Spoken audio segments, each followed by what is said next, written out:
I don't have much time, so read every word carefully, because detail's not vanity I can afford right now. My name is Seth Anderson. I am a 43-year-old accountant from Washington. I am married, I have 2 daughters, and I was mortally afraid of clowns for a time in my life. That time lasted my 10th birthday party up until last night. Before I delve into why I am typing this at 3 in the morning, I need you to ask yourself if you fear the dark. If your answer is no, you need to carefully reconsider, for that would have been my first response a mere couple of hours ago. Now there is nothing I fear more. At this point, I would live with clowns just to forget what happened. I know that sounds funny coming from a near middle-aged man on the internet, but hopefully you'll take my words into consideration if you remotely care about your mental health, let alone your life. There is a reason we are born into fearing the dark, but it's far from the scientific explanations that have been built upon over the years. There really isn't a right word for what it is, but the best I can say is that it's just wrong. It's not the dark itself, it's what festers in it, what is unearthed when the sun hides behind the horizon. It is everything wrong within this world, both physically and morally. When it happens, it's almost as if time is shattered. Nothing makes any sense. I remember everything so vividly, but to recall the event is almost like having a nightmare. It all started a few hours after I returned home. I live in the Woodland area, so it was quite a drive back from where I work. I was raised in the woods, and most of my childhood consisted of walking trails and climbing trees, so it only felt right to settle down away from the city lights to let my kids experience the wonders of the outdoors. To clear my mind of documents and papers, I walk the rugged trails within the forest behind my house, which allows me to relive some familiar feelings from when I was a kid. Overtime booked me an extra few hours, so by the time I arrived home, the kids and wife were already in bed. Without thinking, I grabbed my walking stick and water bottle and flew out the glass sliding doors. Almost forgetting to close the doors, I quietly slid them shut and trudged to the unkept yard, and found myself at the edge of the forest. I gazed into the piney wonderland, but my eyes only met with a wall of darkness.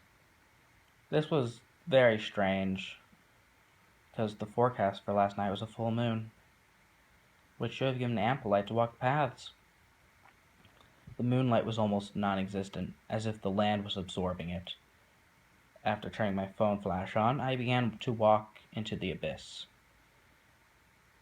After about a quarter of a mile in, I look up from the path and realize I can't see any more than a few feet in front of me. It was like looking into a tub of oil, the trees drowning in the dark until you pulled them to the surface. And ever stranger was the fact I couldn't hear anything. The only sounds to accompany me were the sounds of my footsteps and breathing. This was very unnerving. Even during the winter, you could hear the sounds of trees rustling in the wind. Pushing a thought out of my head, I walked faster and turned my gaze to the ground. Then I stopped. Rather than a worn dirt path, I was standing on underbrush and shrubs. Something wasn't right, and every feeling in my body was screaming at this point. I turned around and walked for what seemed like an hour, looking for the path, but it felt like I wasn't moving at all. At that moment, my flashlight flicked off. My mind went blank. All I could feel was an overwhelming sense of dread and terror. It was like thousands of blades were hovering inches from my body. Moving felt wrong. Breathing felt wrong. Just being felt wrong. I frantically pressed the power button on my phone, but to no avail. For some unknown reason, the sense of an impending doom was creeping upon me. As seconds passed by, the closer whatever I thought was after me was getting closer. My body shot into overdrive, and I began sprinting further into the void. As I stumbled through the forest, my eyes slowly adjusted to the dark. I could see faint outlines of trees and bushes. I ran for what felt like hours, hoping to break into a clearing or just to find a source of light. That's when my phone started ringing. I stopped dead in my tracks, slowly grabbed my phone and raised it to my face. All I could feel was horror. The contact read off as Mom. I didn't know what to do or what to think. I couldn't tell if I was more horrified because I was lost in a void of a forest that I know better than the back of my hand, or the fact I was supposedly being called by the woman who died giving birth to me. I couldn't even make a call because I didn't have any service, let alone receive one. The caller didn't have a number. It was just blank right where the number would be. I had so many thoughts racing through my head, and I never had a contact on my phone that went by Mom. Reluctantly, I slid the answer button and raised the phone to my ear. Nothing. I heard absolutely nothing. I tried speaking, but the only sound that came up from the other side was static. As I was about to hang up, the caller hung up. With bigger problems than malfunction, I took advantage of the flashlight of the phone. I had 30% battery left, which would have been enough to find my way home.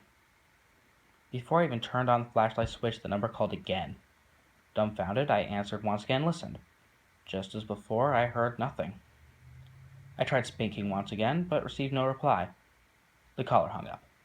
I brushed it off, turned on the flashlight, and began jogging in the direction of my home. At that point, I wanted nothing more than to get back to that place of safety.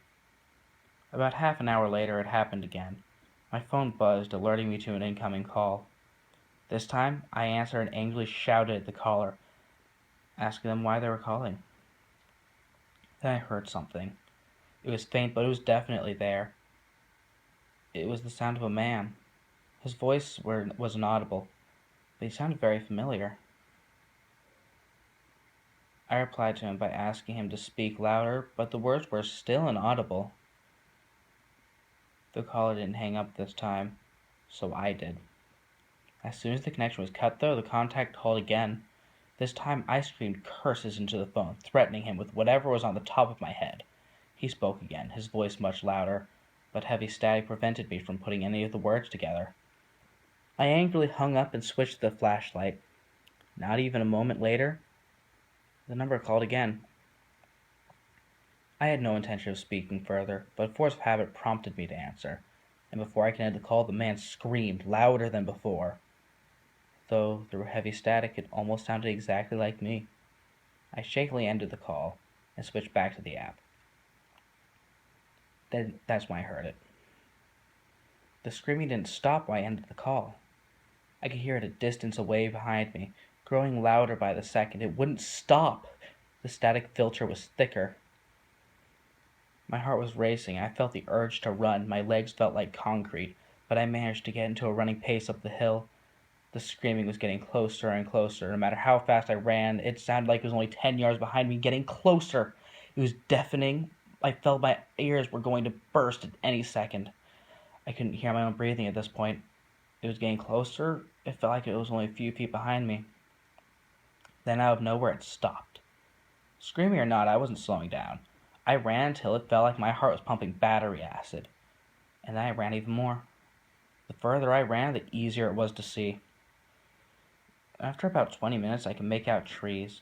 I shut off the flashlight to save power, then glanced over my shoulder to see if whatever was screaming was chasing me. There did not seem to be anything, so I slowed my pace to a walk. Hours seemed to pass, and I walked so long that it should have been sunrise. The clock on my phone was stuck on midnight, though, and I had no way of telling what time it was or how long I had been in the forest. After trudging for what seemed like an eternity, I broke into a clearing.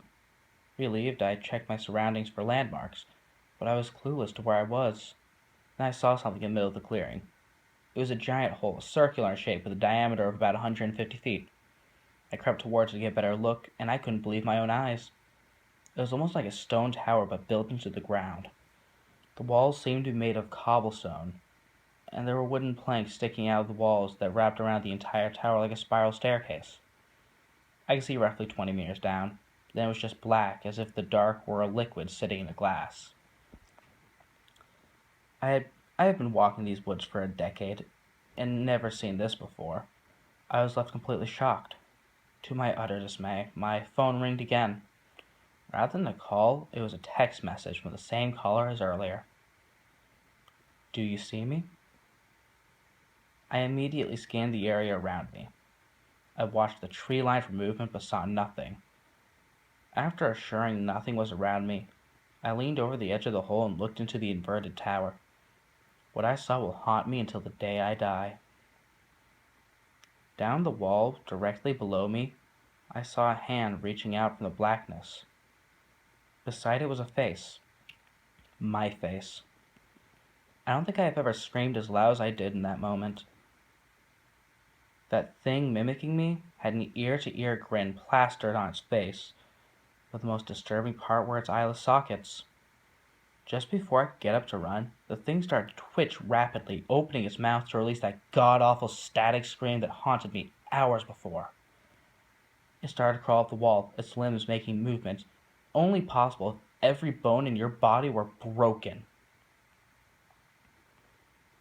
There isn't much I remember after that. I recall running the hell out of that place and back into the trees. After that was a blur of trees and screaming. Last thing I see before blacking out is the back porch light of my house illuminating my screaming wife and my 2 girls. My wife called an ambulance, but I woke from my consciousness before they even arrived. I declined their service and lied to my wife, saying I was just a little lost and passed out from a panic attack. She was reluctant to go back to bed, but eventually did. That was 2 hours ago. About 20 minutes after they went to bed, I heard it again. The screaming returned and it won't go away. I'm looking out my window now and I can see it. It's just standing there by the edge of the trees. It doesn't move. It's been standing there for hours. I tried calling the police, but the lines have been cut and the service just won't go through. I tried to wake up my family, but the staircase up to their rooms is gone. It's like I never had a staircase at all. There's just a hallway opening 10 feet off the ground. No matter how much noise I make, they won't reply. All I hear is soft wailing echoing from their rooms. I tried leaving, but the doors just won't open. It's like they're welded to the wall. I've been here for hours, yet the clock won't move from 3. The screaming won't stop. I'm not sure if it ever will at this point. I'm not sure what else I can do besides hope this email gets to someone out there. Please, don't be brave. Fear the dark. Just stay in the light. It can't follow you there. The thing is just standing there. Wait. I think it just moved.